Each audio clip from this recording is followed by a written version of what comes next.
Félicitations au coach. Quelle est votre réaction dans ces matchs? Je suis pas content. Je peux pas l'être. On est minimaliste. Comme je dis souvent aux joueurs, la suffisance mène à l'insuffisance. On est suffisant, on oublie d'où on est venu. On ne défend plus. On a une bonne réaction en deuxième mi-temps. Parce qu'il y a quand même un minimum d'orgueil, parce que c'est des joueurs qui en ont forcément pour arriver à ce niveau-là. Mais là, on est plus prêt à entendre un discours de progression. Défensivement, l'équipe a reçu dans le dernier match beaucoup de points.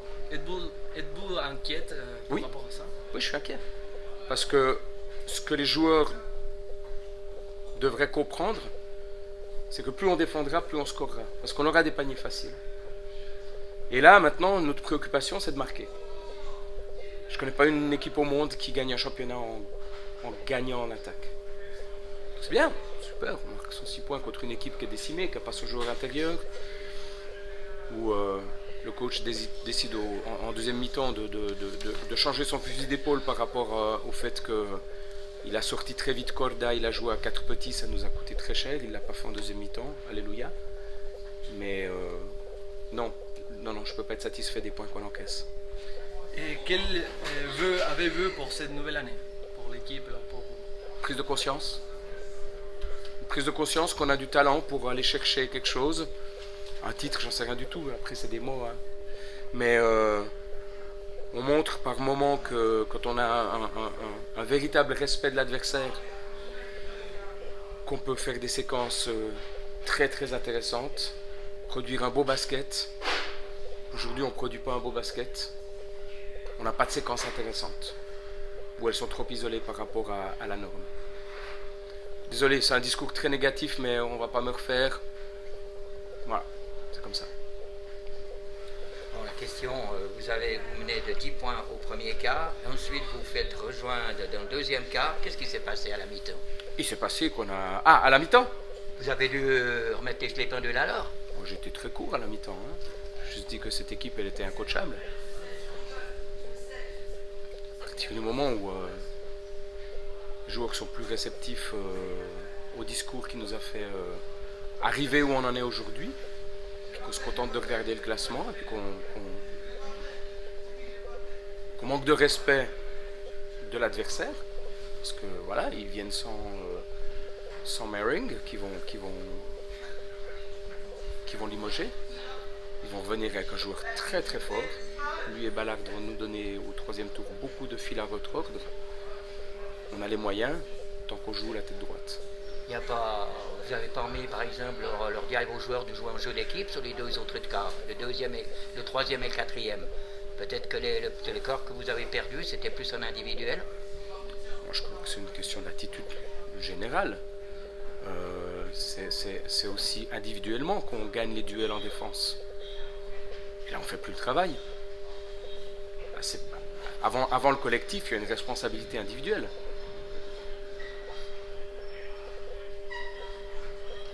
Oui, moi je voulais te demander, puisque j'avais lu dans la presse avant les fêtes que tu disais que ça défendait pas bien, les Foxes, que ça prenait pas de rebond.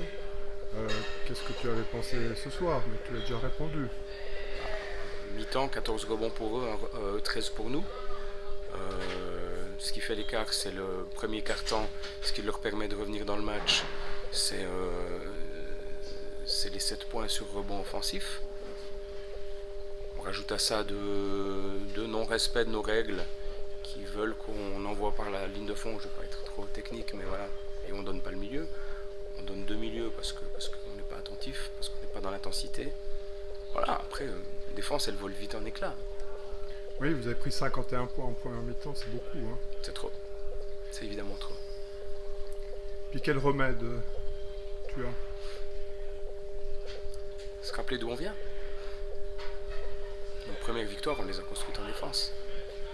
Et si ce soir en défense, on peut en marquer 140. C'est ça qu'ils doivent comprendre, les joueurs. Hein. C'est qu'on aura plus de paniers faciles.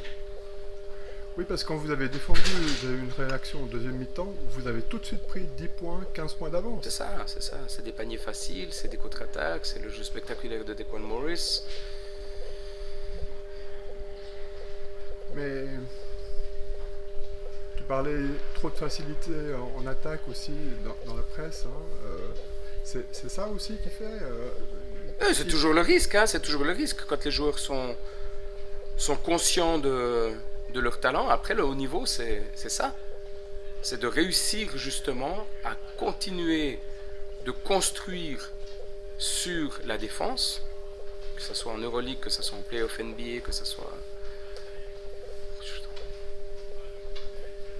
Fribourg Olympique a énormément de talent, ils vont commencer par défendre.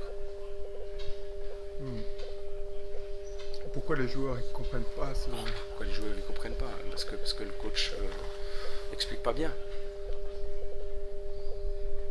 C'est sûrement pas ça. C'est égal. Oui, d'accord. La question du pourquoi, c'est... Parce que ça fait... Bon, il y a eu les fêtes, mais ça fait quand même plus d'un mois que la défense pêche. Plusieurs matchs, hein. L'intensité tout court, j'ai envie de dire. Première mi-temps, on marche. Cette équipe, on doit lui mettre la tête sous l'eau en courant. On a marché pendant 3/4 temps contre Nyon. Élimination directe. Boum. Au revoir. SBL Cup, au revoir. Week-end prochain, si on marche contre Lugano, contre Massagno, c'est exactement ce qu'ils veulent. Massagno veut surtout pas qu'on court. Parce que je prends un autre sport, le football. Christian Constantin, le président de la session, quand il n'était pas content de ses joueurs, il les a fait se lever à 7h du matin pour aller s'entraîner. Est-ce que c'est pas ça aussi? Parce qu'ils ont la chance d'être joueurs de basketball professionnels, mais si ils font pas le travail. On va peut-être relativiser le basketteur professionnel. Hein. Je pense que tu vivrais pas dans leurs conditions. Mais bon. Après c'est un sport où si toi t'es pas bon à l'école, si toi t'es pas bon en cours et puis tout, t'as pas 1000 spectateurs pour te juger. Ça c'est un autre problème. Les méthodes de Constantin, tout le monde les a appliquées. Hein. C'est pas nouveau. Après, c'est une génération où ça passe peut-être plus tout à fait la même chose. Le jour où j'ai des joueurs à 30 000 francs par mois, oui, je peux les faire se lever à 5h du matin, il n'y a pas de problème. Je l'ai fait avec des joueurs quand même moins, mais voilà. Alors je repose la question, tu dis on perd, il faut se rappeler d'où on vient. Moi j'en fais surtout appel à la responsabilité puis à l'intelligence des joueurs. Je pense qu'on l'a.